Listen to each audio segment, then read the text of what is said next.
The universe was supposed to build itself slowly. Dark matter first, pulling gas into wells of gravity. Stars next, fusing light from hydrogen. Galaxies last, assembling over hundreds of millions of years from fragments and collisions. That was the map. That was the timeline written into every model, every simulation, every textbook. Then James Webb looked further back than any instrument before it and found galaxies that had no right to be there. Massive, luminous, already filled with stars. In a cosmos barely 300 million years old. No one predicted this. The map is wrong. Tonight, the light that breaks it. Before tonight, the universe had a story. Dark matter collapsed into halos. Gas cooled. Stars ignited. Galaxies assembled slowly, over hundreds of millions of years, piece by piece. The timeline was precise. The map was drawn. Then James Webb looked further back than any telescope before it, and found galaxies that should not be there. Massive. Luminous. Already fully formed in a cosmos barely beginning to exist. If you're watching from somewhere quiet tonight, drop your city and local time in the comments. And if this kind of journey speaks to you, subscribe to Sleep Among Galaxies. Tonight we follow the light that breaks the map. Before the telescope was built, before the mirror was polished, before the instruments were calibrated to catch light that had been traveling since the universe was young, there was a map. Not drawn on paper, but constructed from equations, observations, measurements taken across decades. A map of how the cosmos assembled itself. How matter clumped. How darkness gathered into webs. How the first stars ignited.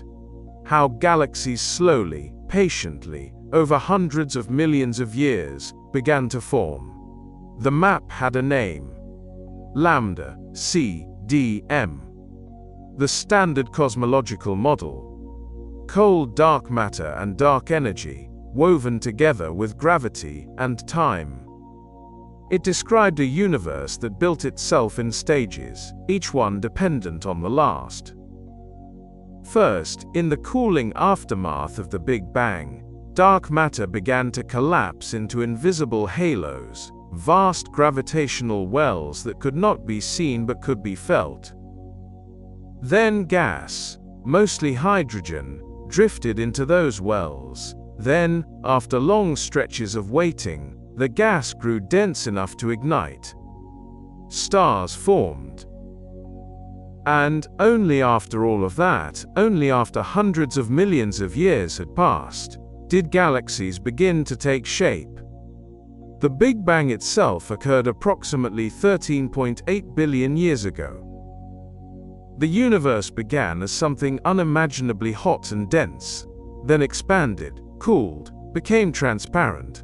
About 380,000 years after that first moment, the cosmic microwave background was released, a faint glow that still fills the sky, the afterglow of creation itself. But stars did not yet exist. Galaxies did not yet exist. There was only gas, cooling, waiting. According to the standard model, the earliest massive galaxies should not exist until at least 1 billion years after the Big Bang. That was the timeline. That was the rule. Galaxies are not born overnight. They require dark matter scaffolding to collapse first. They require gas to settle into rotating disks. They require generations of stars to form, live, and die, seeding the cosmos with heavier elements. All of this takes time, hundreds of millions of years. The map said so. And for decades, every observation confirmed the map. Telescopes looked back in time, peering at galaxies billions of light-years away, and what they saw matched the predictions. Small galaxies first, merging slowly into larger ones. A hierarchical assembly, patient and orderly. The Milky Way itself, the galaxy that holds the Sun and the Earth and every human who has ever lived, took approximately 10 billion years to assemble. It contains somewhere between 200 and 400 billion stars, gathered over eons through collisions and mergers, and the slow pull of gravity. That was the expected pace. That was how galaxies were supposed to grow. The farther a telescope looks, the further back in time it sees. Each image is a letter from the past, written in light that has been traveling for billions of years. Light stretches as the universe expands. This stretching is called redshift. The more the light has stretched, the older and more distant the object. A galaxy at redshift 10 is seen as it was roughly 480 million years after the Big Bang. That was the edge of what telescopes like Hubble could reach. And at that edge, galaxies were small, faint, still forming. Exactly as the map predicted, the map was elegant. It explained the cosmic microwave background. It explained the distribution of galaxies across the sky. It explained the large-scale structure of the universe, the cosmic web of filaments and voids stretching across billions of light-years. It was built on observations, tested against data, refined over decades. It was not a guess. It was the best description science had ever constructed of how the universe came to be. But the map rested on assumptions. It assumed that dark matter behaved in a certain way. It assumed that gas converted into stars at predictable rates. It assumed that the early universe was a quieter, slower place than the universe today. It assumed that the first galaxies needed time to grow, that they could not simply appear fully formed in the cosmic dawn. And because the map worked so well, because it explained so much, it became difficult to imagine that it might be incomplete. Scientists knew, of course, that models are always approximations. But Lambda CDM was not just any model, it was the foundation. It was the framework within which every other question about galaxies, stars, and cosmic evolution was asked. The map predicted that when a telescope powerful enough to see further back in time was finally built, it would find galaxies that were smaller, dimmer, less developed than the galaxies seen later. It would find the universe in its infancy, still assembling the building blocks of structure. It would find a cosmos that matched the timeline. Absolutely no one anticipated what would happen when that telescope finally opened its eyes. The James Webb Space Telescope, launched on a winter morning in late 2021, was designed to see what Hubble could not. Its mirror, more than 6 meters across, gathered light with an area more than 6 times larger than Hubble's. It observed in infrared, tuned to detect the stretched light from the most distant galaxies, galaxies whose visible light had been redshifted into wavelengths invisible to human eyes. It was 100 times more sensitive than Hubble, capable of detecting objects so faint they had been hidden in the noise for decades. It pointed into the dark. It waited. It collected photons that had been traveling since the universe was young. And when the first images came back, when the data was analyzed, when the redshifts were measured, the map began to crack. Webb found galaxies at redshifts greater than 10. Galaxies seen when the universe was less than 480 million years old. That part was expected. But these galaxies were not small, they were not dim. They were not still forming, they were massive, luminous, already filled with stars. In a 2023 study, astronomers catalogued 6 galaxies at redshifts between 7 and 10, each one containing as many stars as the Milky Way. 6 galaxies, seen when the universe was less than 1 billion years old, already containing as many stars as the Milky Way. No one predicted this.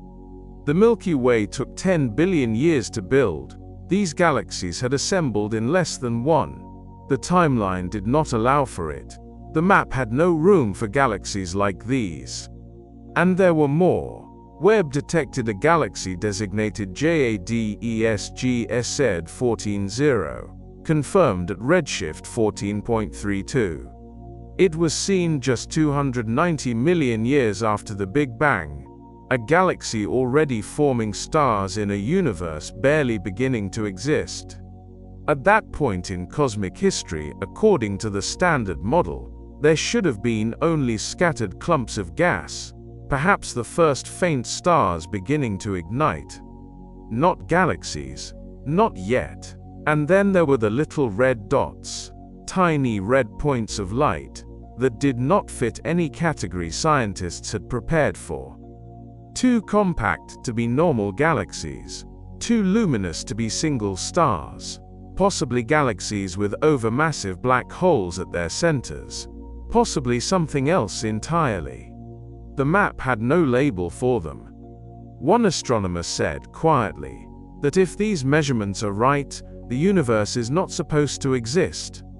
Not in the sense that it is not here, but in the sense that the galaxies violate the predictions so completely that the framework itself begins to buckle. The Standard Model is not broken. It still explains the cosmic microwave background. It still explains the motion of galaxies, the expansion of space, the distribution of matter across the cosmos. But it no longer explains the beginning. It no longer explains how galaxies formed. And if the map is wrong about that, then the question becomes, what else is it wrong about? The telescope itself is a monument to patience. James Webb launched on the morning of December 25, 2021. Folded inside a rocket, its mirrors wrapped like the wings of a sleeping bird. 6 months later, on the 12th of July, 2022, it opened its eyes and sent back the first images from a place no human instrument had ever seen. Those images were not just pictures. They were light that had been traveling since the universe was young, crossing distances so vast that by the time it reached the mirror, billions of years had passed. The telescope does not orbit Earth. It floats at a point in space called Lagrange Point 2, a place of gravitational balance roughly 1.5 million kilometers away, 4 times the distance to the Moon. Out there, beyond the shadow of our planet, it holds its position in the dark, its sunshield the size of a tennis court stretched between it and the Sun, keeping the instruments cold, colder than the surface of Pluto, down near 40 degrees above absolute zero. At that temperature, the faint whispers of heat from the first galaxies can be heard. The mirror is what makes everything possible. 6.5 meters across, built from 18 hexagonal segments of beryllium coated in gold, each one polished to a precision measured in billionths of a meter. Hubble's mirror, by comparison, was 2.4 meters wide. James Webb's mirror gathers nearly 3 times the width, more than 6 times the area, catching light the way a wide net catches rain. Where Hubble strained to glimpse the faintest objects at the edge of detection, James Webb sees them clearly, 100 times more sensitive, able to hold on to signals so faint they would have been lost in the noise of any earlier instrument. But size alone is not the revelation. The revelation is what kind of light it sees. Hubble looked mostly invisible light, the colors our eyes know. James Webb looks in infrared, the light of heat, the light that slips through dust clouds and gas, the light that stretches as the universe expands. Every photon that leaves a distant galaxy begins its journey at a certain wavelength. As space itself grows, the photon stretches with it. By the time it arrives, it has been pulled longer, redder, shifted into wavelengths our eyes cannot see, but James Webb can. The farther the telescope looks, the further back in time it sees, each image a letter from the past, written in light that has been traveling for billions of years. Infrared is the language of distance, and James Webb was built to read it. The Standard Model of galaxy formation predicted a slow assembly. Dark matter first, collapsing into halos, then gas falling inward, then the first stars igniting, then small galaxies merging over hundreds of millions of years into larger ones. The Milky Way itself, with its 200 to 400 billion stars, took roughly 10 billion years to build, growing through collisions and accretion, layer upon layer. The map said that massive galaxies should not exist until at least 1 billion years after the Big Bang. There simply was not enough time. The universe had to cool, structures had to collapse, stars had to form and die, and scatter their elements before the next generation could begin. No one expected what the telescope found when it pointed at the deepest, oldest regions of space. In the first year of observations, James Webb detected galaxies at redshifts greater than 10, meaning it was seeing them as they were less than 480 million years after the Big Bang, in a universe that had barely begun. And these were not small, dim proto-galaxies struggling to ignite their first stars. They were massive, luminous, already filled with populations of stars that should not have had time to form. 6 galaxies in particular, seen when the universe was less than 1 billion years old, already contained as many stars as the Milky Way. The map said this was impossible. The light said otherwise. The telescope kept looking. It found a galaxy designated JADES Z14-0, confirmed through spectroscopy at a redshift of 14.32, seen just 290 million years after the Big Bang, already forming stars in a universe barely beginning to exist. It found compact objects, tiny red points of light at high redshift that did not fit any category scientists had prepared for, glowing with an intensity that hinted at something new, something the models had no room for. The deeper James Webb looked, the more the timeline fractured. The light-gathering power of the telescope is not abstract. It is the difference between silence and signal. Hubble could see the bright galaxies, the ones that shouted across the void. James Webb hears the whispers. It detects photons that have been traveling since the first stars lit up the hydrogen fog, photons that arrive one by one, so faint that earlier instruments would have mistaken them for noise. The gold coating on the mirror is there because gold reflects infrared light better than almost any other material. The hexagonal segments unfold and align in space with a precision so fine that the entire mirror acts as a single surface, gathering light from objects whose existence was, until now, theoretical. The telescope operates at temperatures that would freeze any moving part, any lubricant, any material not chosen for its ability to survive the cold. The instruments are shielded from the sun by 5 layers of membrane, each one thinner than a human hair, stretched across a frame the size of a swimming pool. The sun shield keeps one side of the telescope baking in sunlight, while the other side, the side with the mirror and the sensors, stays in permanent shadow, cold enough that the faint infrared glow of a galaxy 13 billion light-years away can be separated from the background hum of the universe itself. Every observation is a negotiation with distance. The light James Webb collects has been stretched, redshifted, pulled across wavelengths by the expansion of space. A galaxy that emitted ultraviolet light in its youth now glows in the infrared by the time that light reaches the mirror. The telescope translates that light back into images, reconstructing what those galaxies looked like when the universe was young. And what it sees again and again is galaxies that should not be there. Galaxies that are too bright, too massive, too organized, too early. The mirror floats in the dark, patient, tireless, gathering photons that left their source before Earth existed, before the Sun formed, before the Milky Way had taken its present shape. James Webb is still out there, still pointing into the void, still sending back light from places no instrument has ever reached. The frontier is open, and the map is being redrawn, one image at a time. The universe was supposed to build itself slowly. Dark matter first, gathering in invisible halos that curved space without emitting light. Then gas, cooling and collapsing into those gravitational wells. Then stars, igniting one by one as hydrogen fused into helium in cores hot enough to resist collapse. Then galaxies, assembling over hundreds of millions of years from smaller fragments, merging and growing in a hierarchical dance choreographed by gravity and time. The timeline was settled. The models agreed. Simulations run on supercomputers showed the same progression, the same patient accumulation of structure. The map was drawn. James Webb looked further back than any telescope before it, into a universe less than 500 million years old, and found galaxies that should not be there. 6 galaxies, seen when the universe was less than 1 billion years old, already containing as many stars as the Milky Way. No one predicted this.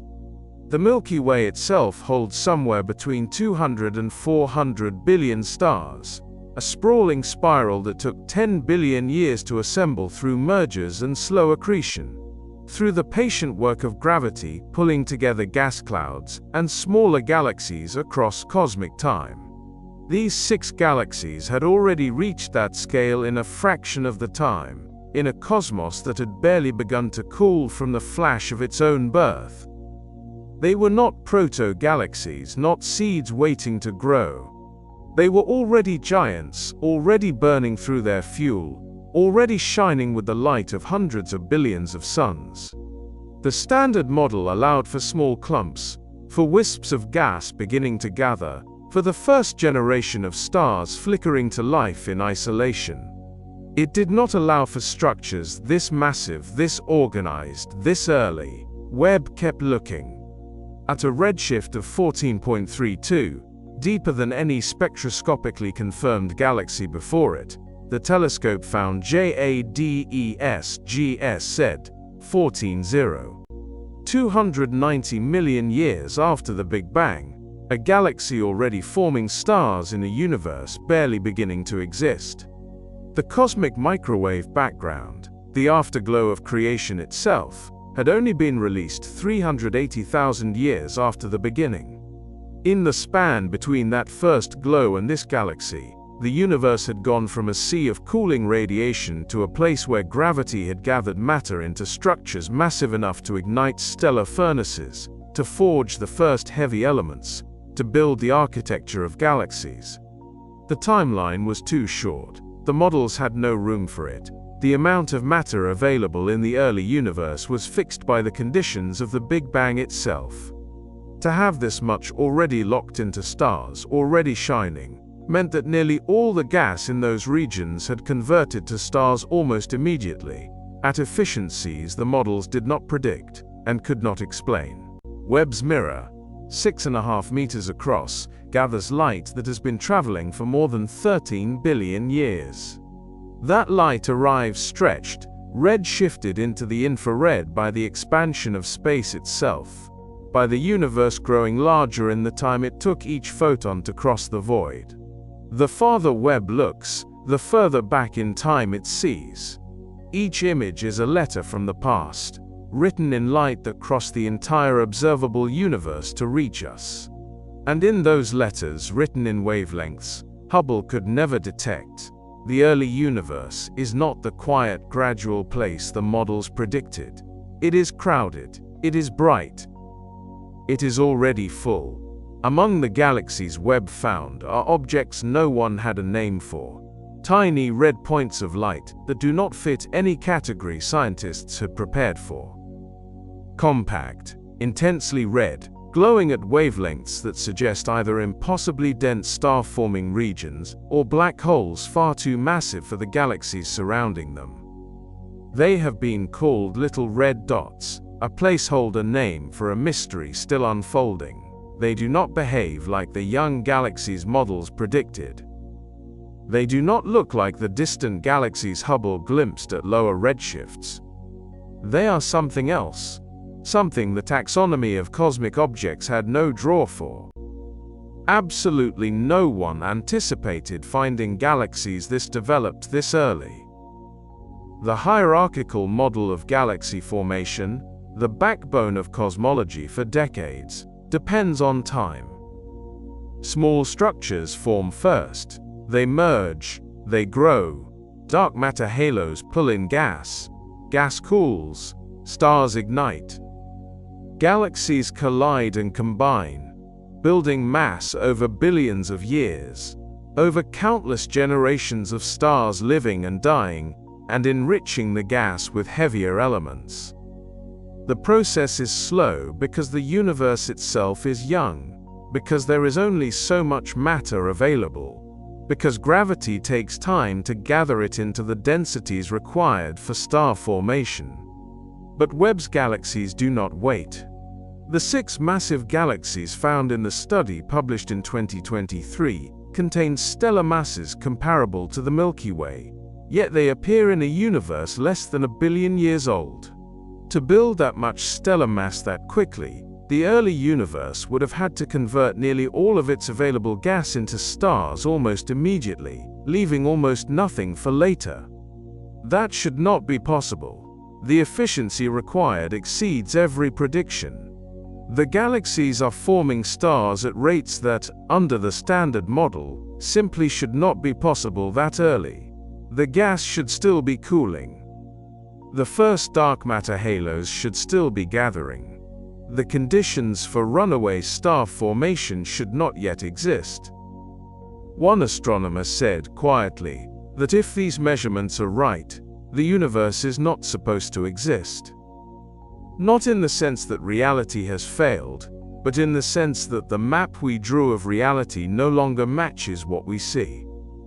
The predictions, built on decades of observation and theory, on measurements of the cosmic microwave background and the distribution of galaxies in the later universe, assumed a certain pace, a certain order, a universe that took its time. Webb's deep fields cover patches of sky no larger than a grain of sand held at arm's length.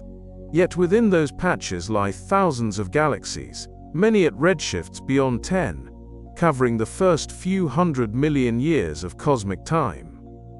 The JADES program, the Advanced Deep Extragalactic Survey, has catalogued them, measured their light, traced their distances using spectroscopy that splits starlight into its component wavelengths, and reads the signature of expansion in every line. Each one is a data point that does not fit the curve. Each one is a galaxy that arrived too soon. The little red dots remain unexplained. They may be galaxies harboring black holes as massive as everything around them, engines that arrived before the structures they were supposed to grow inside. They may be regions where stars formed under conditions so different from anything in the later universe that the light they emit defies familiar categories, where the absence of heavy elements or the density of the gas created a kind of star that no longer exists. They may be something no model predicted, because no one imagined the early universe could be so strange, so willing to bypass the steps the models insisted were necessary. Webb operates at a temperature of 233 degrees below 0 Celsius, cold enough to detect the faint infrared glow of objects 100 times dimmer than Hubble could see. It orbits at Lagrange point 2, 1.5 million kilometers from Earth, a gravitational balance point where it can stare into the same patch of sky for days, gathering photons that have traveled across the entire width of the observable universe. Its mirror, nearly 3 times wider than Hubble's, collects light from galaxies so distant that their visible starlight has been stretched into wavelengths invisible to human eyes, into the infrared glow that carries the heat signature of stars that burned when the universe was a fraction of its current age. And in that light, the early universe is not empty, it is not dark, it is not waiting, it is already building. The implications ripple outward. If galaxies formed faster than predicted, then the conditions for stars, for planets, for the chemistry that leads to life, may have existed earlier in cosmic history than anyone assumed. The Milky Way formed from smaller galaxies merging over 10 billion years. The stars whose explosions built the atoms in every living thing on Earth, the carbon and oxygen and iron, lived inside galaxies. And Webb is now watching galaxies form, in a universe that should not yet have had time to build them, in an epoch when the models said only the first seeds should be sprouting. The map is wrong. Not entirely, but enough that the edges no longer hold. The standard model predicted a slow assembly. It predicted that massive galaxies should not exist until at least 1 billion years after the Big Bang. Webb found them earlier. It found them brighter. It found them already mature, already forming stars, already hosting structures that should have taken eons to grow. The timeline that seemed so secure, built on observations of the later universe and extrapolated backward, does not match the evidence arriving from the first few 100 million years. The light keeps arriving. Webb is still out there, still pointing into the dark, still sending back images from the edge of time. Each observation adds another galaxy to the catalogue, another impossible object, another question the models cannot yet answer. The frontier is open. The universe, it turns out, does not wait for permission to exist. It builds itself faster than we thought, stranger than we imagined, in ways the map did not predict and cannot yet explain. And every night, the light from those first galaxies crosses the gulf between then and now, carrying the image of a cosmos that should not be there, but is. The standard model of cosmology rests on a foundation built from decades of observation, calculation, and agreement. Lambda CDM, as it is known, describes a universe that assembles itself slowly, hierarchically, from the bottom up. Dark matter collapses first into halos, invisible scaffolds where gravity begins to gather hydrogen and helium.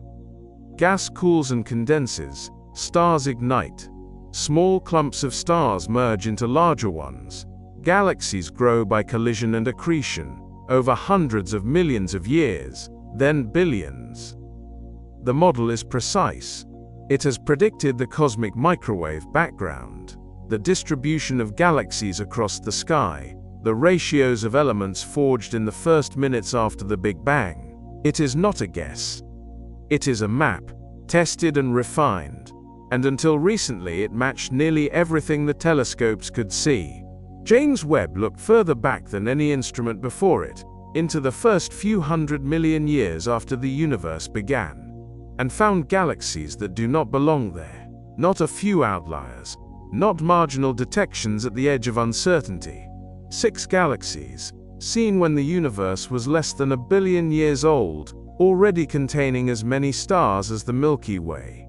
The Milky Way, which took roughly 10 billion years to assemble its 200 to 400 billion stars, pulling them together from countless smaller galaxies that merged and dissolved into the spiral we see today.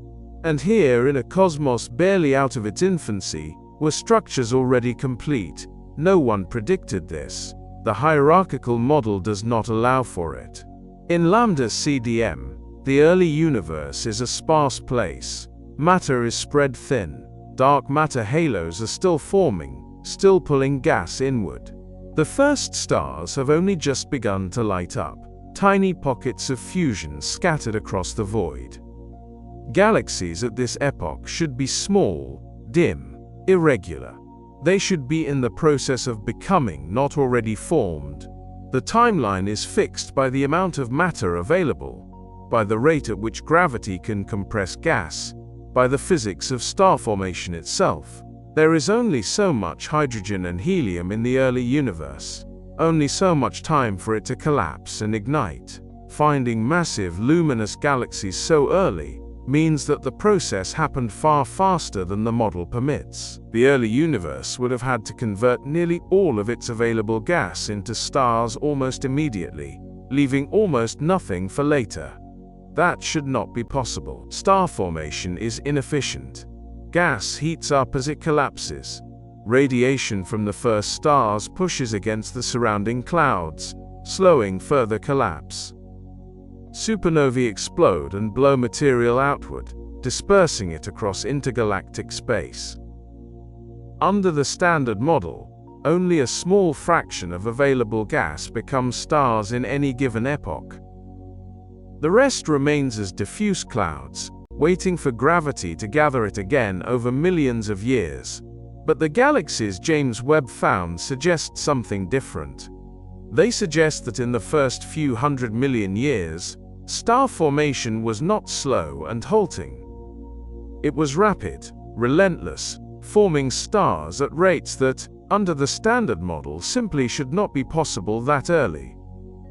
Some of the galaxies appear to be building stars at speeds that exceed the predictions by factors of 10, perhaps even 100, though the measurements are still being refined and the uncertainties are large. Even at the lower end of the estimates, the rates are startling. They imply that the early universe was not a quiet place, not a gradual awakening.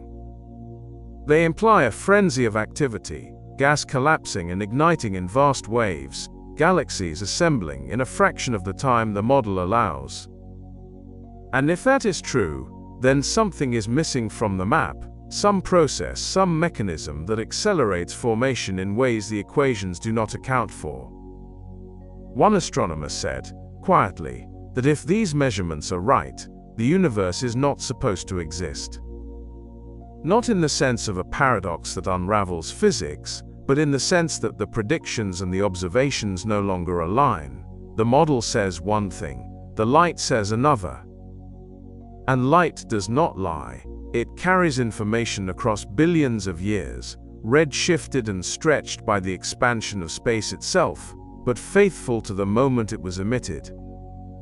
The farther James Webb looks, the further back in time it sees, each image a letter from the past, written in photons that have been traveling since the universe was young. And those letters are telling a story the model did not anticipate. The problem is not just the number of stars, though that alone is difficult to explain. The problem is also the structure. Massive galaxies in Lambda CDM are supposed to form from the merger of smaller ones, a process that takes time. Collisions between galaxies are slow, gravitationally complex events. They unfold over hundreds of millions of years. The stars do not collide, they are too far apart. But the dark matter halos merge. The gas clouds compress and heat, triggering bursts of new star formation. Eventually, after many such mergers, a large galaxy emerges. But the galaxies James Webb found do not show the scars of recent collisions. They appear smooth, settled, already organized. They look like galaxies that have had time to calm down, to distribute their stars into disks or ellipsoids, to reach a kind of equilibrium. And that kind of maturity should not be possible in a universe that is only a few 100 million years old. The amount of matter in the early universe is fixed. It is determined by the conditions of the Big Bang itself, by the density of the primordial plasma, by the ratio of baryonic matter to dark matter, by the rate of cosmic expansion. Those numbers are known, measured with extraordinary precision from the cosmic microwave background, and from the distribution of galaxies in the later universe. There is only so much hydrogen and helium available in the first billion years. Only so much raw material to build stars and galaxies. If a significant fraction of that material has already been converted into stars by the time the universe is 500 million years old, then the later universe should look different. There should be less gas left over for future generations of galaxies. There should be more heavy elements, more carbon and oxygen and iron, forged in the cores of early stars and scattered by supernovae. But the later universe does not look starved. It looks abundant. Galaxies continue to form, continue to build stars, all the way up to the present day. The Milky Way itself is still forming stars, at a modest rate, pulling gas from the intergalactic medium and lighting it up in spiral arms. So either the measurements are wrong, which is possible but increasingly unlikely as more data accumulates and more independent teams confirm the findings, or the model is incomplete. Something about the early universe allowed it to build galaxies faster than the hierarchical timeline permits. Perhaps the gas was colder, denser, more prone to collapse. Perhaps the first stars were more massive, burning brighter and dying faster. seeding the next generation more quickly. Perhaps dark matter behaves differently in the early universe, clumping more efficiently, pulling gas together with greater force. Perhaps the entire map of the universe's growth needs to be redrawn, the assumptions about dark energy and cosmic expansion revisited, the timeline stretched or compressed in ways that change everything downstream. The model is not discarded lightly. It has explained too much, predicted too much, to be abandoned on the basis of a handful of galaxies, no matter how strange they appear. But the model is also not sacred. It is a tool, a framework, built to match observations, and when the observations change, the framework must change with them. James Webb has not yet overturned Lambda CDM, but it has placed the model under strain. It has found galaxies in places they should not be, with masses they should not have, at ages they should not reach. And those galaxies are not going away. They are there, written in infrared light, catalogued and measured, waiting for an explanation that does not yet exist. The standard model predicted that supermassive black holes would need billions of years to grow. They were supposed to begin as the remnants of the first stars, collapsed cores weighing perhaps 10 or 20 times the mass of the Sun, then slowly feeding on gas and dust, accreting matter grain by grain across cosmic time, swelling over eons into the giants that anchor galaxies. The process was understood to be gradual, methodical, constrained by the physics of how quickly matter can fall into a gravitational well, without heating up and radiating away the very pressure that allows it to spiral inward. A black hole grows by swallowing, and swallowing takes time. The timeline was clear, written into simulations tested against decades of observations. The universe had a schedule, and supermassive black holes were supposed to arrive late in the story, after galaxies had already assembled, after stars had lived and died in sufficient numbers to seed the cores where these engines would eventually ignite. James Webb looked into the first billion years and found quasars already burning. A quasar is a supermassive black hole in the act of feeding, surrounded by a disk of matter spiraling inward at nearly the speed of light, friction heating the gas to millions of degrees, blazing brighter than entire galaxies, outshining every star in the structure that hosts it. They are the most luminous, persistent objects in the universe, visible across distances so vast that their light has been traveling since the universe was young. And Webb found them at redshifts greater than 6, meaning they existed when the universe was less than a billion years old, in an epoch when, according to every model, there had not been enough time for such monsters to grow from the seeds that stars leave behind.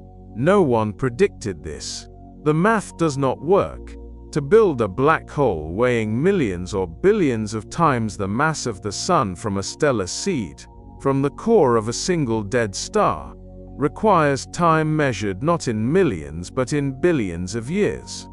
The black hole must gather gas, and the gas must lose energy, and the energy must radiate away, and the process imposes a speed limit called the Eddington limit, the point at which the radiation pressure from matter falling in becomes so intense that it blows away the very material trying to fall. Growing a supermassive black hole is like filling a reservoir through a narrow pipe. The flow rate is capped. And the early universe simply had not provided enough time for the reservoir to fill. Either the seeds were far heavier than any star could leave behind, or the feeding happened far faster than the standard physics seemed to allow, or both. Every possibility demands mechanisms that do not appear in the models that had, until Webb, explained the growth of black holes across cosmic history. And then Webb found something stranger still. In a region of sky so distant that its light has been traveling for more than 13 billion years, Webb and the Chandra X-ray Observatory together detected a quasar designated UHZ1, seen at a redshift just over 10. The universe at that moment was less than 500 million years old, still in the narrow window between the release of the cosmic microwave background and the formation of the first substantial galaxies. The black hole at the center of UHZ1 weighs as much as the entire galaxy surrounding it, not a fraction of the galaxy, not a small percentage embedded within a structure 10 or 100 times more massive. The black hole and the galaxy are nearly equal in mass, as if the engine arrived before the car was built. In every galaxy observed in the nearby universe, in the structures that have had billions of years to settle into equilibrium, the supermassive black hole at the center weighs a tiny fraction of the total mass.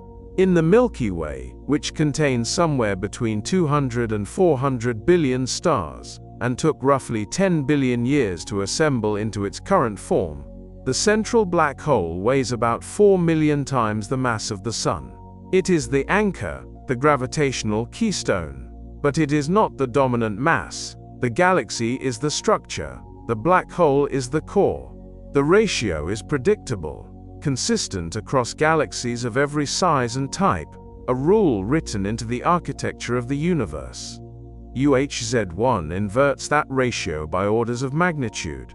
Absolutely no one anticipated a black hole that massive, that early, in a galaxy that small. It suggests that in some cases, the black hole did not grow within the galaxy. It may have formed first, a seed so heavy that it began pulling in gas and dark matter immediately, and the galaxy assembled around it afterward, drawn in by gravity, built in the shadow of the black hole rather than the other way around. It is a reversal of the entire expected sequence, a reordering of cause and effect that reaches down into the foundations of how structure forms in the universe. The implications ripple outward.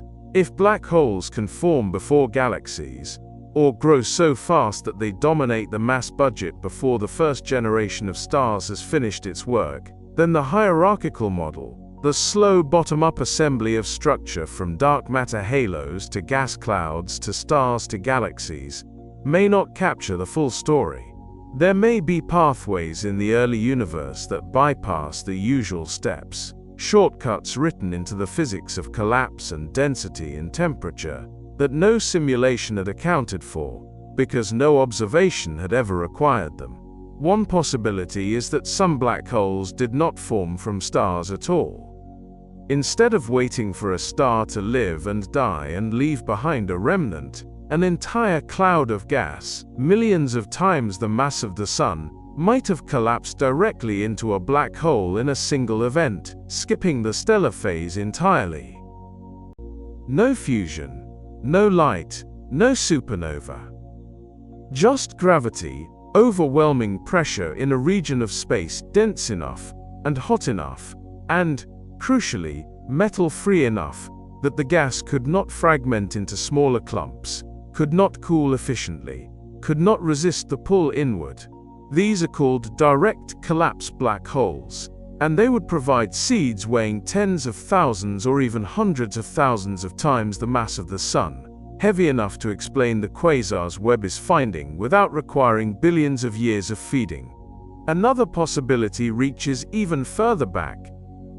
One of the most speculative but tantalizing ideas in cosmology involves primordial black holes, formed not from matter collapsing under gravity after the first stars ignited, but from fluctuations in density in the first fraction of a second after the Big Bang itself, before the first atoms, before the cosmic microwave background was released, in a universe still hotter than the core of any star that would ever burn.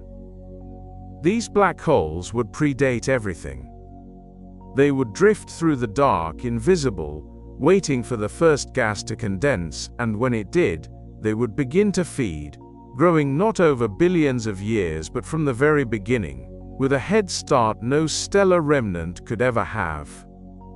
There is no direct evidence for primordial black holes yet, but the quasars Webb has found, the ones that should not exist, make the hypothesis harder to dismiss. Or perhaps the feeding itself happened faster than the models allow. In the pristine early universe, before stars had forged carbon and oxygen and iron, before metals polluted the gas and changed the way it radiated energy, conditions may have allowed matter to fall into black holes at rates far exceeding what later epochs permit. The gas was pure hydrogen and helium, cooling differently, clumping differently, and the black holes embedded in those clouds may have swallowed matter in torrents, doubling their mass not over millions of years but over thousands, growing exponentially in the narrow window before the first supernovae began to heat and stir the surrounding medium. Each explanation requires the universe to behave differently than the models assume. Each one opens a door that was not supposed to be there. The black hole paradox is not a single object, it is a pattern. Webb has found multiple quasars in the first billion years, each one a data point that should not exist under the standard timeline, each one a weight on the scales that tips the model toward impossibility. The more quasars Webb finds, the less likely it becomes that any single one is an outlier, a fluke, a statistical accident born of rare conditions. The early universe was building supermassive black holes as a matter of course, and the models that predicted a slow, orderly assembly are now facing objects that arrived too soon, grew too fast, and in at least one case, outweigh the galaxy meant to contain them. Webb is still out there, still pointing into the dark, still sending back light from quasars that defy the timeline, from black holes that should not have had time to grow, from a universe that refuses to follow the map it was given. The little red dots do not fit into any category scientists had prepared for. Tiny points of light, impossibly red, impossibly compact, scattered across images from the earliest epochs of cosmic time. They appear to be galaxies, or perhaps something that existed before galaxies had learned what shape to take. Their light arrives from a universe barely 300 million years old, and yet they glow with the intensity of objects that should have taken billions of years to build. The standard model offers no drawer in which to file them, no template, no precedent, no comfortable explanation that preserves the timeline everyone had agreed upon.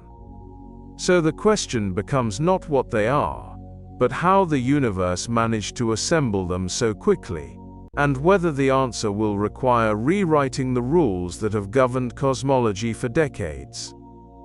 No one predicted that star formation in the early universe could be this efficient. The models assumed a slow process, gas cooling in dark matter halos, clumping into the first stars over tens or hundreds of millions of years, building mass grain by grain in a universe still learning the choreography of collapse. But one possibility now rising to the surface is simpler than it sounds, and perhaps more radical for its simplicity. Perhaps the earliest stars formed faster because the conditions were perfect.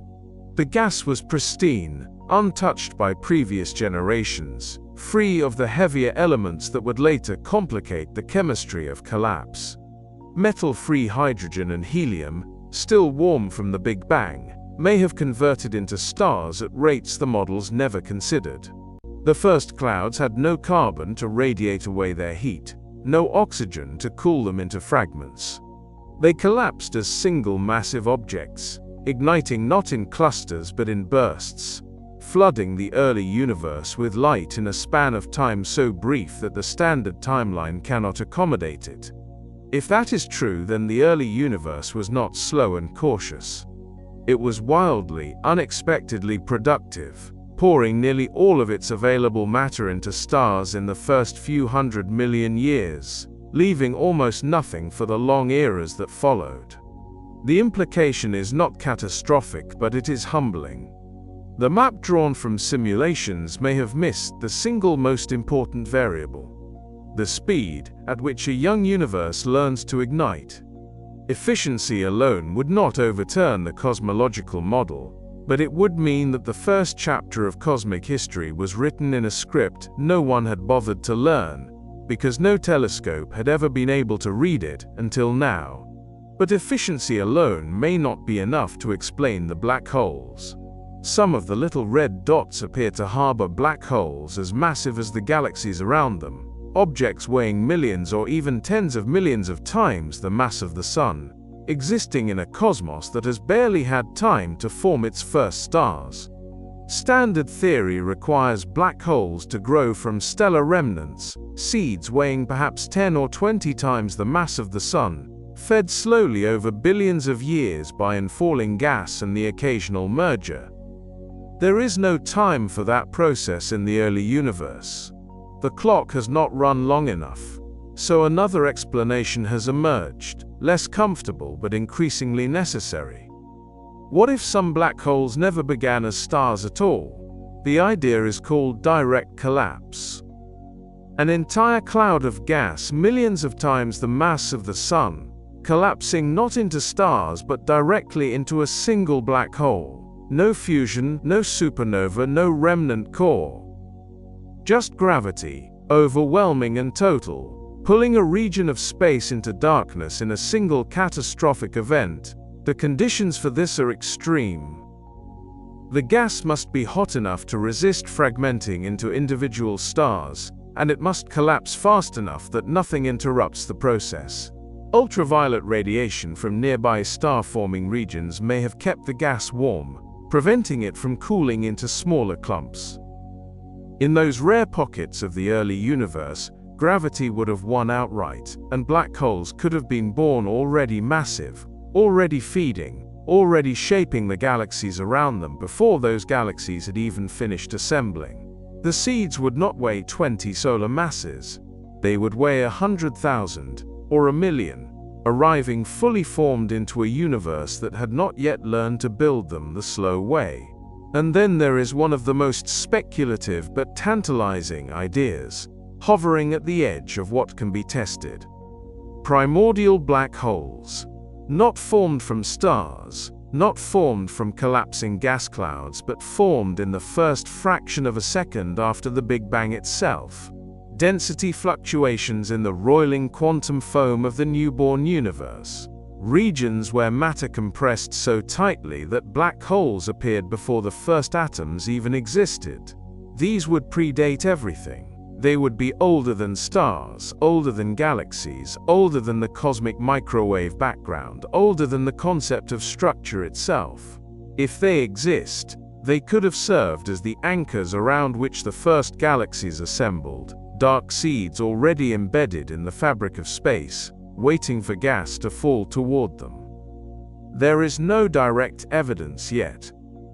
The idea lives in the mathematics of the very early universe, in models of inflation and quantum fluctuations, in the possibility that the first moments after the Big Bang were stranger and more violent than anyone has yet imagined. But if the little red dots are harboring black holes that should not exist, then primordial black holes offer a way out, a mechanism that does not require time, only the right conditions in the first instant of everything. And if none of these explanations are enough, then the question becomes larger, the possibility that our entire map of the universe's growth may need to be redrawn. The standard model, Lambda CDM, rests on assumptions about dark matter and dark energy, about how structure forms, and how the expansion of space behaves over time. It has been tested and refined for decades, and it works extraordinarily well for the universe observed in the present era. But the little red dots are not nearby. They are not even close to the regime where the model has been thoroughly tested. JWST is looking at the first few 100 million years, an era no telescope had ever reached before, and the galaxies it finds do not behave the way the model predicts. So the questions deepen. Does dark energy evolve, changing its strength over cosmic time? Does dark matter interact in ways we have not yet detected, clumping faster or differently in the early universe than it does now? Recent results from the Dark Energy Spectroscopic Instrument have hinted at the possibility that dark energy may not be constant, that it may have been stronger or weaker in the past, accelerating or decelerating the expansion in ways that would shift the entire timeline of when galaxies could form. If that is true, then the timeline of structure formation would shift, and galaxies could have assembled earlier than the current model allows, not because the physics changed, but because the map itself was drawn with incomplete information. No single explanation is confirmed. The data is still arriving, the images still being analyzed, the spectra still being compared against models that were built for a different universe. Every claim about why these galaxies exist must be framed as a possibility, not a conclusion. The little red dots may be the result of efficient star formation, or direct collapse black holes, or primordial seeds, or a revision to the cosmological model itself. Or they may be all of these things at once, different objects with different histories, each one a clue to a different process that the standard model overlooked. JWST is still out there, still pointing into the dark, still sending back light from places no instrument has ever reached. The little red dots are not the end of the mystery. They are the beginning of the next map. In 1995, the Hubble Space Telescope pointed at a patch of sky that appeared, to every instrument before it, to be empty. The patch was smaller than a grain of sand held at arm's length. Astronomers expected darkness. What came back instead was light. Thousands of galaxies, layered across billions of years, stacked one behind the other in a single frame. Spirals and ellipticals and irregular smudges of light, each one a city of hundreds of billions of stars, each one invisible, until Hubble stared long enough to gather the faintest whispers of photons that had been traveling since before the Earth existed. The image became known as the Hubble Deep Field, and it rewrote the census of the cosmos overnight. Where scientists had estimated hundreds of galaxies in that empty corner of the universe, there were thousands. Where they had assumed silence, there was a chorus. The deep field was not a fluke. Hubble returned to other patches of seemingly empty sky, and each time, the story repeated. Point the telescope at nothing, wait, and watch the void fill with galaxies. The universe, it turned out, was far more crowded than anyone had guessed. Every direction held depths that had never been mapped. Every speck of darkness, given enough time and sensitivity, resolved into structure. The Hubble Deep Field became the benchmark, the reference frame against which all other surveys of distant galaxies would be measured. It showed the universe not as it is now, but as it was billions of years ago, because light takes time to cross the void. The farther Hubble looked, the further back in time it saw. Each image was a letter from the past, written in light that had been traveling for billions of years. But Hubble had limits. Its mirror, 2.4 meters across, could only gather so much light. Its instruments, designed to see visible and ultraviolet wavelengths, could not detect the most ancient galaxies, whose light had been stretched by the expansion of the universe into wavelengths longer than the human eye can see. Hubble could reach back to galaxies formed a billion years after the Big Bang, perhaps a bit earlier under ideal conditions, but beyond that the universe faded into a haze. The first few 100 million years of cosmic time remained out of reach, a frontier that required a different kind of eye. James Webb was built to see what Hubble could not. Its mirror, 6.5 meters wide, gathers light across an area nearly 6.25 times larger than Hubble's. It observes in infrared the stretched and reddened light of the earliest galaxies, and it floats in the cold dark 1.5 million kilometers from Earth, far enough that the heat of the planet and the moon cannot interfere with its vision. Webb is 100 times more sensitive than Hubble, capable of detecting objects so faint they would have been invisible to every telescope that came before it. When Webb turned toward the same kinds of empty patches Hubble had surveyed, it did not simply refine the picture. It tore the frame open. The James Webb Advanced Deep Extragalactic Survey, known as JADES, began staring into the void soon after the telescope's first science images were released.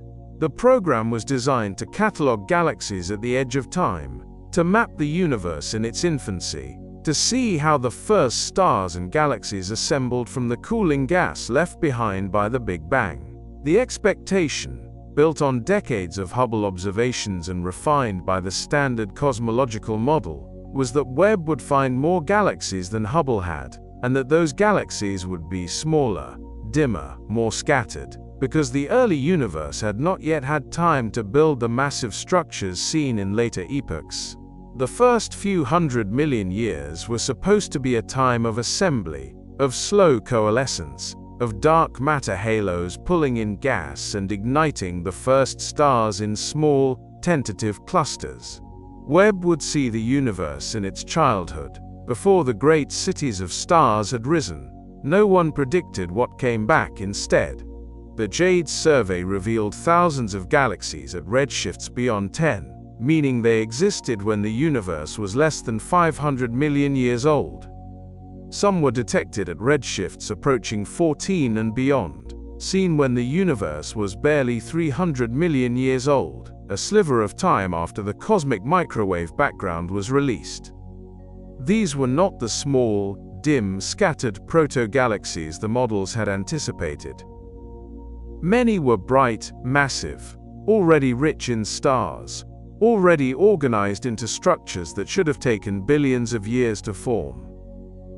The grain of sand held at arm's length, the patch Hubble had revealed as crowded, was now revealed by Webb to be deeper still, filled not just with more galaxies but with galaxies that should not exist. The scale of the discovery is difficult to convey without numbers, but numbers alone do not carry the weight of what Webb has shown. Imagine the Hubble Deep Field, that iconic image of thousands of galaxies in a patch of apparent emptiness.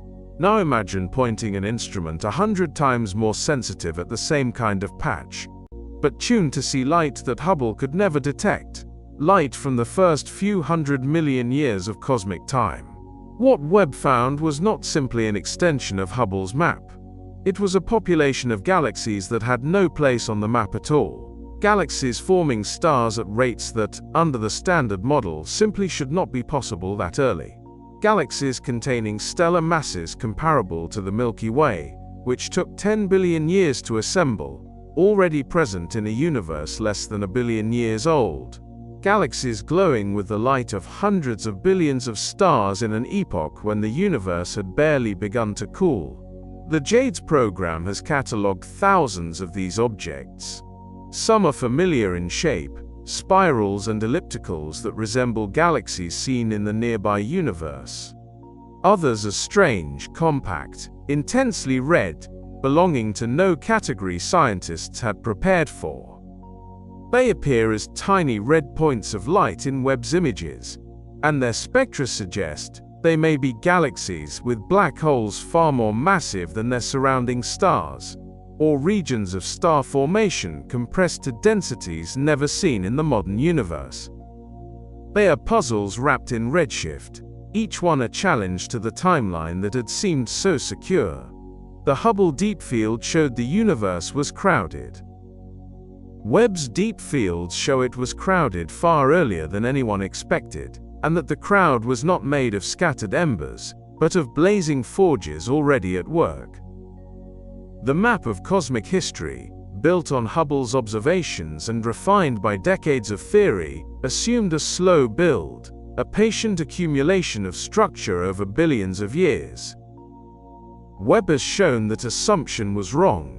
The universe, in its first few 100 million years, was not waiting. It was already building galaxies that rivaled the ones we see today, in a span of time that should not have been enough to gather the gas, collapse the clouds, ignite the stars, and assemble the light. Absolutely no one anticipated this. The JADES survey continues, staring deeper, cataloging more galaxies at the edge of time, pushing the frontier back toward the moment when the first stars ignited. Each new detection is a revision, a correction to the timeline, a signal that the universe moved faster and more violently in its youth than the models allowed. The Hubble Deep Field was a revelation of scale. Webb's deep fields are a revelation of speed. The universe did not take its time, it rushed. The discovery changes the timeline. If galaxies assembled faster than the standard model predicted, then stars formed earlier. And if stars formed earlier, then the conditions for planets, for chemistry, for complexity, existed sooner in the universe's history than anyone had assumed. The map that guided cosmology for decades placed the first large galaxies hundreds of millions of years after the moment when the universe became transparent. James Webb looked into that window and found galaxies already luminous, already crowded with stars, already building the elements that would one day become worlds. The universe had less time to work with than the models allowed, yet it built more, and built it faster. No one predicted this would mean rethinking when the cosmic conditions for life could have begun. The standard model assumed a slow assembly, a patient accumulation of structure over billions of years. Dark matter clumped, gas fell inward, stars ignited in small clusters, galaxies merged and grew. But if the early universe was already forming massive galaxies when it was barely a few 100 million years old, then the forges were lit earlier. Stars produced the heavy elements: carbon, oxygen, nitrogen, iron, phosphorus. The periodic table beyond hydrogen and helium is written in stellar cores and supernova shockwaves.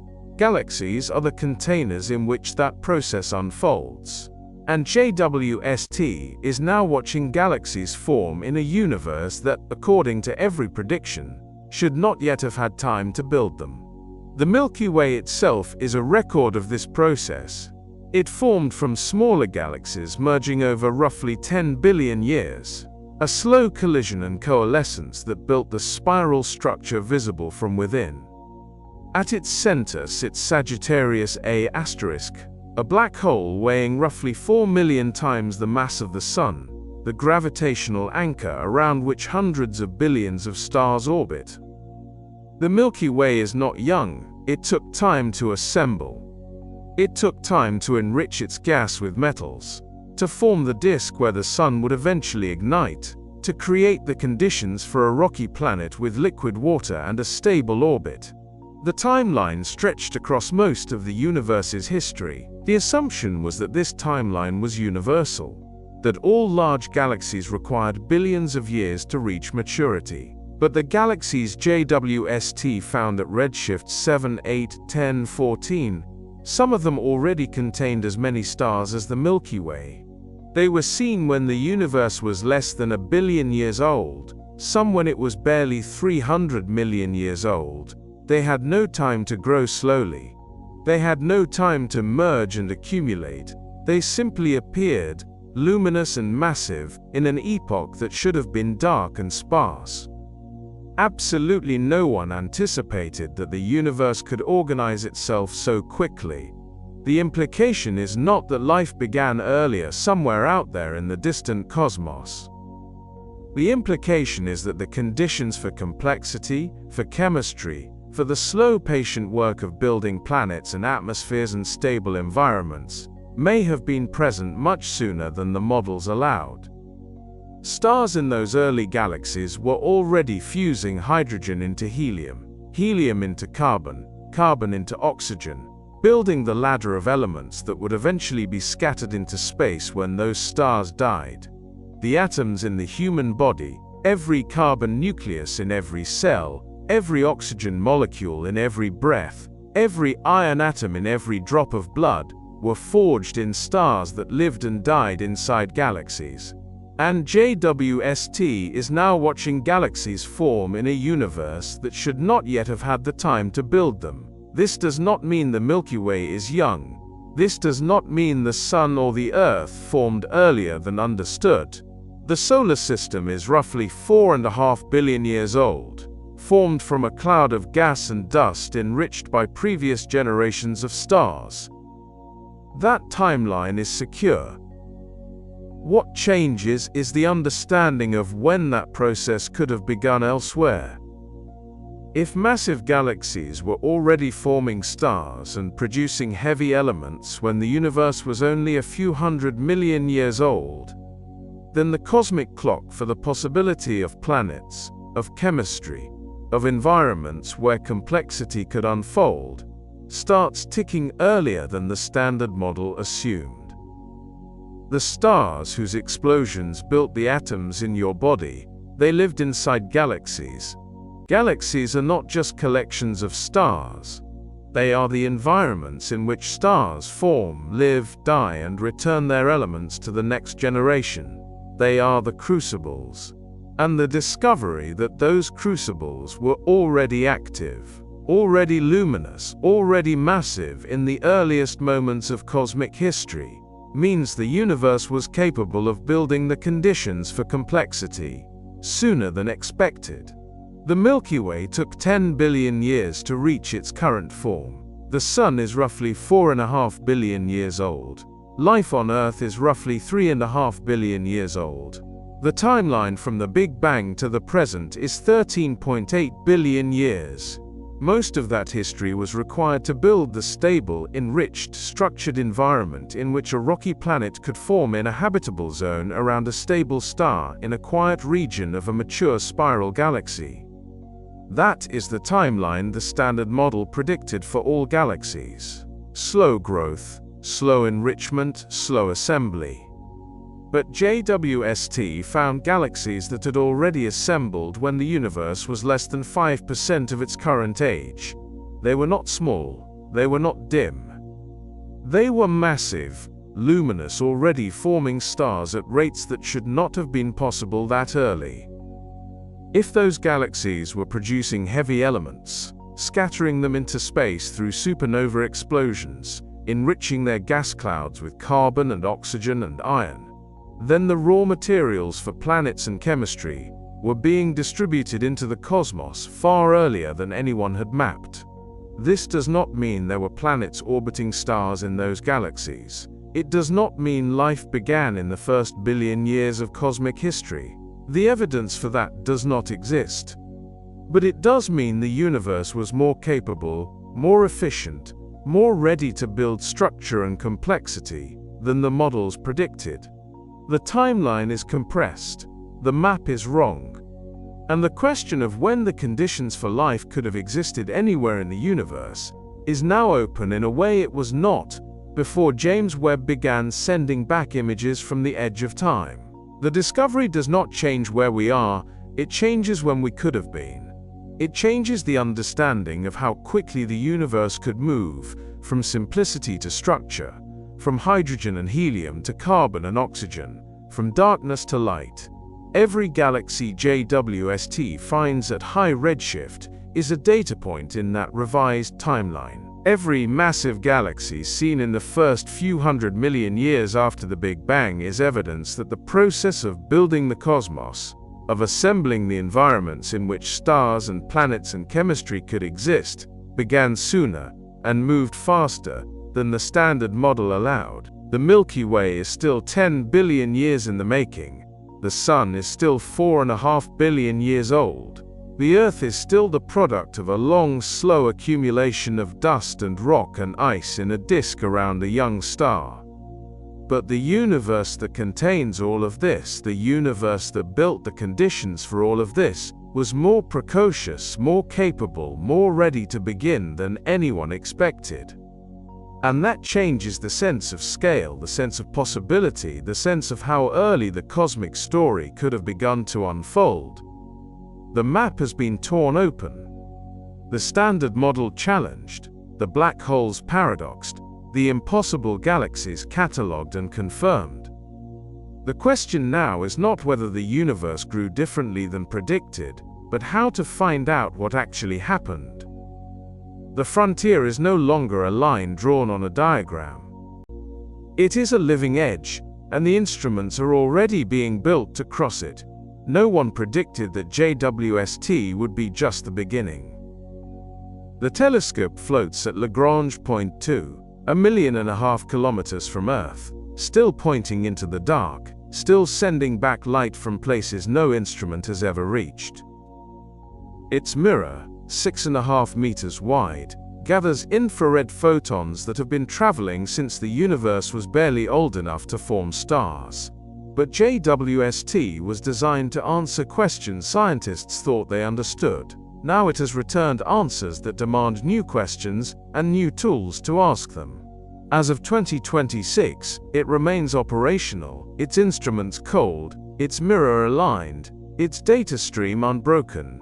The discoveries continue to arrive, each one refining the mystery or deepening it. The Nancy Grace Roman Space Telescope waits in assembly, scheduled to launch around 2027. Where JWST peers deep into narrow fields, Roman will sweep wide, surveying vast stretches of the infrared sky in a single glance. Its field of view will be 100 times larger than JWST's, capable of capturing entire populations of early galaxies in one exposure. The 6 massive galaxies JWST found at redshifts beyond 7, each holding as many stars as the Milky Way in a universe less than 1 billion years old, may not be rare anomalies. Roman will tell us whether they are outliers or whether the early universe was crowded with giants, everywhere, all at once. The telescope will map the distribution of these early galaxies across cosmic time, tracing how structure emerged from the cooling gas of the Big Bang. If galaxies formed faster than predicted, Roman will see the pattern, the clustering, the density. The data will arrive not in handfuls but in floods, thousands of galaxies per survey, each one a data point against which the standard model must defend itself. Where JWST found 6, Roman may find 600. The little red dots that JWST discovered, those compact points of light that fit no category scientists had prepared for, will either multiply into a new cosmic census or resolve into something familiar under Roman's wider gaze. While Roman watches from space, the extremely large telescope rises in the Atacama Desert in Chile. Its mirror, when complete, will span 39 meters, a mosaic of nearly 800 hexagonal segments. First light is expected around 2028. Where JWST and Roman find galaxies, the ELT will dissect them. Its instruments will split the light of those early galaxies into spectra, reading the chemical signatures of their stars, measuring the abundances of oxygen, carbon, nitrogen, elements forged in the first generations of fusion. The early universe was supposed to be metal-poor, its stars burning pure hydrogen and helium, because nothing heavier had yet been created. But if galaxies formed stars at rates far exceeding what models predict, those stars would have died quickly, seeding their surroundings with heavy elements far earlier than expected. The ELT will measure whether the chemistry of the early universe matches the timeline, or whether even the periodic table arrived ahead of schedule. It will read the atmospheres of early galaxies in detail, tracing the fingerprints of elements that should not yet exist. Every atom of carbon, oxygen, and iron in the human body was forged in stars that lived and died inside galaxies. The ELT will watch those same elements being born, in galaxies seen when the universe was less than 500 million years old. It will study the rotation of early galactic disks, the distribution of mass, the presence or absence of dark matter halos. It will measure the velocities of stars within those galaxies, determining whether they move as the standard model predicts, or whether their motion betrays a different architecture. Every spectrum will be a test. Every measurement will tighten or loosen the constraints on how galaxies can grow. The galaxy JADES SZ14-0, seen just 290 million years after the Big Bang, already forming stars in a universe barely beginning to exist, will become not just a point of light, but a laboratory, its starlight decoded into temperatures, densities, compositions, histories. And beneath it all, in the undetectable depths of space-time, black holes may be colliding. The supermassive black holes JWST found in galaxies less than 1 billion years old, some of them weighing as much as the galaxies themselves, did not form in isolation. If they grew by merging, those mergers released gravitational waves, ripples in the fabric of space that have been traveling outward ever since. The Laser Interferometer Space Antenna, planned for launch around 2035, will listen for them. LISA will be a constellation of 3 spacecraft, flying in formation 5 million kilometers apart, connected by laser beams that measure distance to within a fraction of an atom's width. When a gravitational wave passes through, space-time itself stretches and compresses, and the lasers will detect the shift. LISA will hear the collisions of supermassive black holes across cosmic time, including those in the early universe, the same black holes JWST is now discovering in their quasar phase, feeding and glowing at redshifts beyond 10. Absolutely no one anticipated that gravitational waves would become the key to solving the black hole paradox. If black holes formed from direct collapse, entire clouds of gas, millions of times the mass of the Sun collapsing not into stars, but directly into a single black hole, their merger rates and masses will follow one pattern. If they formed from primordial seeds in the first fraction of a second after the Big Bang, one of the most speculative but tantalizing ideas with no direct evidence yet, the pattern will be different. LISA will not see the black holes. It will feel them, written into the structure of space, and the data will confirm or rule out the theories that JWST's discoveries have forced into the open. The quasar at redshift 10.1, its black hole as massive as everything around it, as if the engine arrived before the car was built, may have siblings, and LISA will hear them merging in the dark. Each mission is a different sense. JWST sees in infrared, capturing the red-shifted light of the earliest galaxies. Roman surveys wide, counting and mapping. The ELT tastes chemistry, reading the fingerprints of elements in starlight. LISA listens to gravity, hearing the echoes of collisions no telescope can witness. Together they form a distributed instrument, aimed not at a single object, but at a single question: how did the universe build itself? And why did it happen faster than anyone thought possible? The timeline stretches across a decade. Roman in 2027, the ELT in 2028, LISA in 2035. And through it all, JWST itself continues. Still out there, still pointing into the dark, still sending back light from places no instrument has ever reached. The discoveries will not arrive all at once. They will accumulate, image by image, spectrum by spectrum, gravitational wave by gravitational wave. Each new dataset will refine the models or break them further. The 6 massive galaxies may become 60 or 600. The little red dots may resolve into a new class of galaxy or remain mysterious. The black holes may trace their origins back to the first second of time, or they may reveal a formation mechanism no one has yet imagined. The frontier is open. The instruments are being built, launched, calibrated, aimed. The universe that JWST revealed, crowded with galaxies that should not exist, will be surveyed, studied, listened to, mapped in wavelengths and dimensions the first observers could not have conceived. The answers are already traveling toward us, encoded in photons and gravitational waves, crossing the expanding dark, carrying the story of how everything began. The map was supposed to be complete. For decades, the story of the universe had been written with the confidence of settled law. Dark matter first, collapsing into invisible halos that pulled gas inward. Then hydrogen clouds igniting into the first stars. Then those stars clustering into small galaxies, which merged slowly, patiently, over billions of years. The timeline was clear. The first massive galaxy should not exist until at least 1 billion years after the Big Bang. Everything depended on time. Time for gravity to gather matter. Time for stars to be born and die. Time for the architecture of the cosmos to assemble itself according to the rules written into the fabric of space. And then James Webb looked further back than any instrument before it.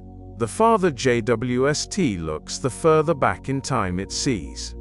Each image is a letter from the past, written in light that has been traveling for billions of years. The telescope orbits in silence, 1.5 million kilometers from Earth, at a gravitational balance point where the pull of the Sun and the pull of the planet cancel out. Its mirror spans more than 6 meters, nearly 3 times wider than Hubble's, gathering light with a surface area more than 6 times greater. It is kept cold, colder than the surface of Pluto, down near 40 degrees above absolute zero, so that its own heat does not drown out the faint infrared whispers from the edge of time.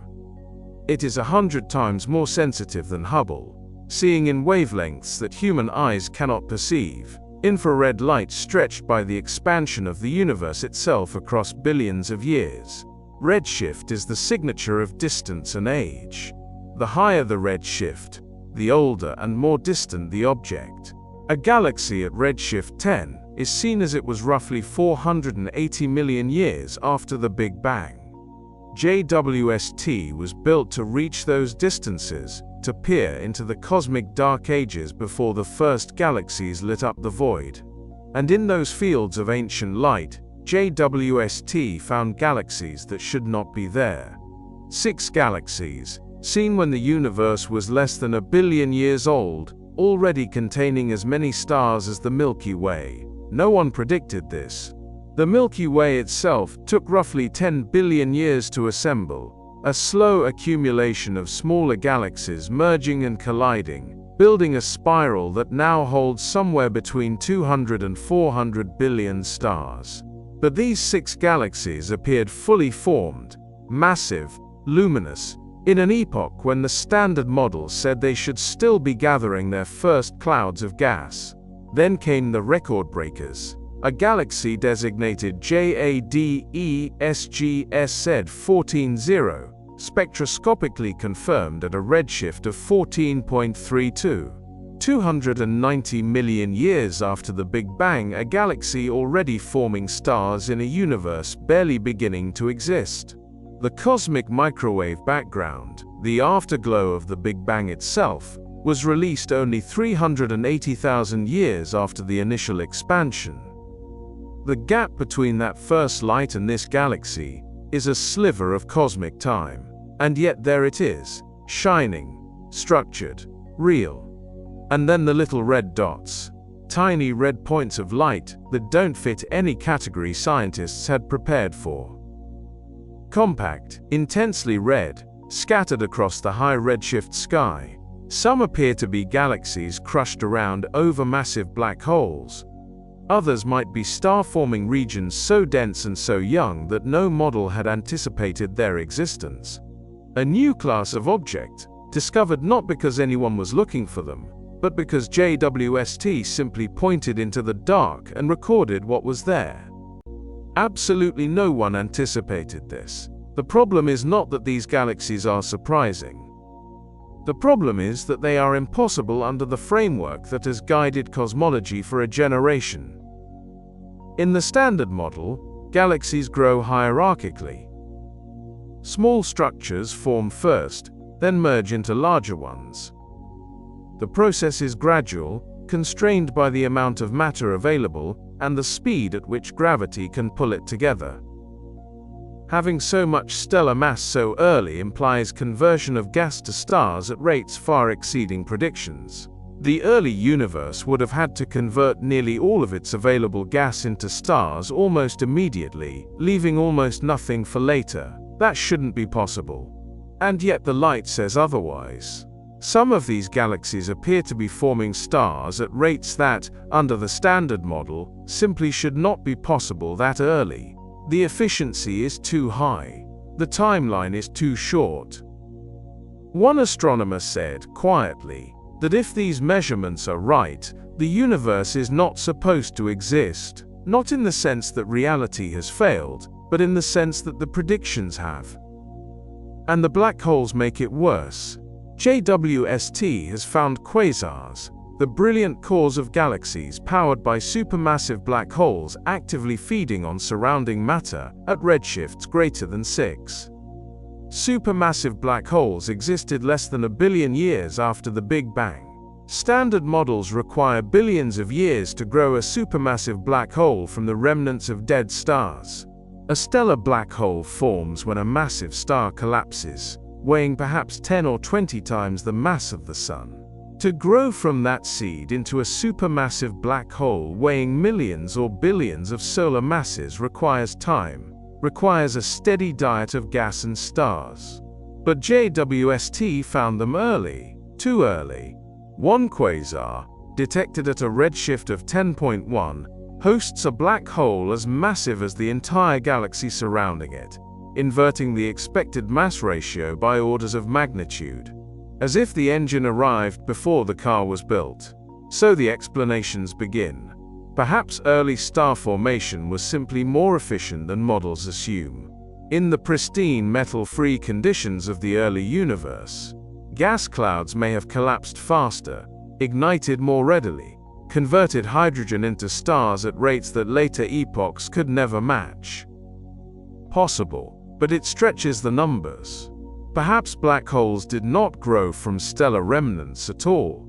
Perhaps some formed through direct collapse. An entire cloud of gas, millions of times the mass of the Sun, collapsing not into stars but directly into a single black hole, bypassing the slow accumulation entirely. That would provide the massive seeds needed. The physics allows it. No one has seen it happen. Then there is one of the most speculative but tantalizing ideas. Primordial black holes. Black holes formed not from stars or gas clouds, but from density fluctuations in the first fraction of a second after the Big Bang, predating all stars and galaxies. No direct evidence yet. But if they exist, they could have seeded the first galaxies, provided the gravitational anchors around which matter gathered. Or perhaps the map itself is wrong. Perhaps the standard model needs revision. Recent hints suggest that dark energy, the force accelerating the universe's expansion, may not be constant. It may evolve. Dark matter may behave differently than assumed. The possibility that our entire map of the universe's growth may need to be redrawn is no longer a fringe idea. It is a question being asked in published papers, in the careful language of scientists who have seen their predictions fail. No single explanation is confirmed. Every answer is still a hypothesis. JWST has not solved the mystery. It has deepened it. The JWST Advanced Deep Extragalactic Survey has catalogued thousands of galaxies in the early universe, covering the first few 100 million years of cosmic time. It has gone further than the Hubble Deep Field, that revelation from 1995 that showed thousands of galaxies in a patch of sky the size of a grain of sand held at arm's length. JWST's deep fields reveal galaxies Hubble could not detect, galaxies at redshifts beyond 10, galaxies that rewrite the census of the early cosmos, and the implications ripple outward. If galaxies formed faster than predicted, the conditions for star formation and eventually planets and life may have existed earlier in cosmic history than assumed. The Milky Way itself formed from smaller galaxies merging over roughly 10 billion years. Its central black hole, Sagittarius A star, weighs around 4 million solar masses. But if the early universe was already building massive galaxies and growing supermassive black holes in a few 100 million years, then the timeline of everything that follows shifts. The stars whose explosions built the atoms in your body lived inside galaxies. And JWST is now watching galaxies form, in a universe that should not yet have had time to build them. The frontier is open. The Nancy Grace Roman Space Telescope, planned for launch around 2027, will survey wider fields in infrared, finding more of these early galaxies. The extremely large telescope, under construction in Chile, with first light expected around 2028, will study the atmospheres and compositions of the galaxies JWST has discovered. Under laser interferometer space antenna, planned for the mid-2030s, will detect gravitational waves from merging supermassive black holes in the early universe, potentially confirming or ruling out the formation theories that JWST's discoveries have forced into the light. JWST is still out there, still pointing into the dark, still sending back light from places no instrument has ever reached. It has a planned mission lifetime of around 20 years, and as of now it continues to return data, night after night, image after image, each one a test of what we thought we knew. The map is not complete. It may never have been. The universe has always been older than our instruments, deeper than our models, stranger than the stories we tell to make sense of the light, and now in the faintest, oldest galaxies ever seen, in the impossible black holes and the little red dots and the galaxies that assembled themselves in a cosmic instant, the universe is asking a question. What if everything arrived faster than we thought? What if the void was never empty? What if the first light, the first stars, the first galaxies, the first black holes, all ignited in a blaze of formation that our models never allowed for, because we built those models on the assumption that the universe needed time? But the light says otherwise. The light, stretched across billions of years, red-shifted into the infrared, captured by a mirror floating in the cold and the dark, says that the universe was already building itself, while the echoes of the Big Bang were still fading. The universe does not owe us a map. For a century, one was drawn anyway. Dark matter first, then halos, then gas collapsing slowly into stars, galaxies assembling piece by piece over billions of years. The timeline was precise, the rules were clear. Then James Webb looked further back than any instrument before it, and found galaxies already complete, already burning, with the light of hundreds of billions of stars, in a cosmos barely 300 million years old. No one predicted this, the standard model did not allow for it, and yet the light is real. It traveled for more than 13 billion years to reach the mirror. It carries no explanation, only evidence. The frontier is open now, wider than before, and the questions it holds are patient. They wait in the dark, where the first galaxies still burn, impossibly early, impossibly bright.